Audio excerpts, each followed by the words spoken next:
आमोद नगरपालिकाના મુખ્ય અધિકારી પંકજ નાયક ફરી એકવાર શહેરમાં ફેલાયેલા ગેરકાયદેસર બાંધકામો અને નિયમ વિરોધી શોપિંગ સેન્ટરો સામે લાલ આંખ કરતા જોવા મળ્યા છે। શહેરમાં ચાલતા અનેક શોપિંગ કોમ્પ્લેક્સોને નોટિસ આપતા જ વેપારીઓમાં ફફડાટ ફેલાઈ ગયો છે અને આ મુદ્દો હાલ આમોદમાં ચર્ચાનું કેન્દ્ર બની ગયો છે। વાસ્તવિકતા એવી છે કે આમોદના મોટાભાગના શોપિંગ સેન્ટરોમાં કાયદા મુજબ ફરજિયાત એવી ફાયર સેફટી વ્યવસ્થાઓ નામ માત્રની પણ નથી। Fire exit, fire fighting system અને ઇમરજન્સી સુવિધાઓ ફક્ત કાગળ પર જ સીમિત રહી ગઈ છે।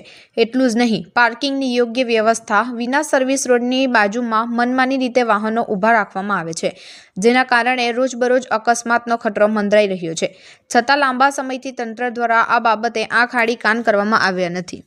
આ પરિસ્થિતિમાં મુખ્ય અધિકારી પંકજ નાયક દ્વારા શોપિંગ સેન્ટરના માલિકોને નોટિસ આપવામાં આવી છે। મીડિયા સમક્ષ તેમણે સ્પષ્ટ શબ્દોમાં ચેતવણી આપતા જણાવ્યું હતું કે જ્યાં કાયદા મુજબની સુવિધાઓ ઉપલબ્ધ નહીં હોય ત્યાં કાયદેસરની કાર્યવાહી કરવામાં આવશે, ગેરકાયદેસર બાંધકામો તોડી પાડવામાં આવશે અને દબાણો દૂર કરાશે। પરંતુ નગરજનોમાં સૌથી મોટો સવાલ એ છે કે શું આ કાર્યવાહી ખરેખર જમીન પર દેખાશે કે ફરી એકવાર માત્ર નોટિસ પૂરતી જ સીમિત રહેશે। નાગરિકો કહે છે કે અગાઉ પણ આવા અનેક નોટિસો આપવામાં આવી હતી અને કડક કાર્યવાહી કરવાની વાતો થઈ હતી, પરંતુ આજ સુધી એક પણ અસરકારક પગલું ભરાયું નથી। નોટિસો ફાઇલોમાં દફનાઈ ગઈ અને ગેરકાયદેસર બાંધકામો યથાવત રહ્યા।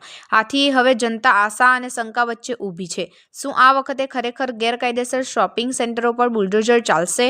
શું ફાયર સેફટી અને પાર્કિંગ વિના ચાલતા ધંધાઓ પર તાળું લાગશે કે પછી આ લાલુધૂમ વલણ પર થોડા દિવસોમાં ઠંડુ પડી જશે? આમોદની જનતા હવે માત્ર નિવેદન નહીં પરંતુ સ્પષ્ટ, કડક અને નિષ્પક્ષ કાર્યવાહી જોવા માંગે છે। જો આ વખતે પણ અમલવારી નહીં થાય તો નગરપાલિકાની વિશ્વસનીયતા પર ગંભીર સવાલો ઊભા થશે અને લાલુધૂમ શબ્દ જનતાની નજરે માત્ર નાટક બનીને રહી જશે।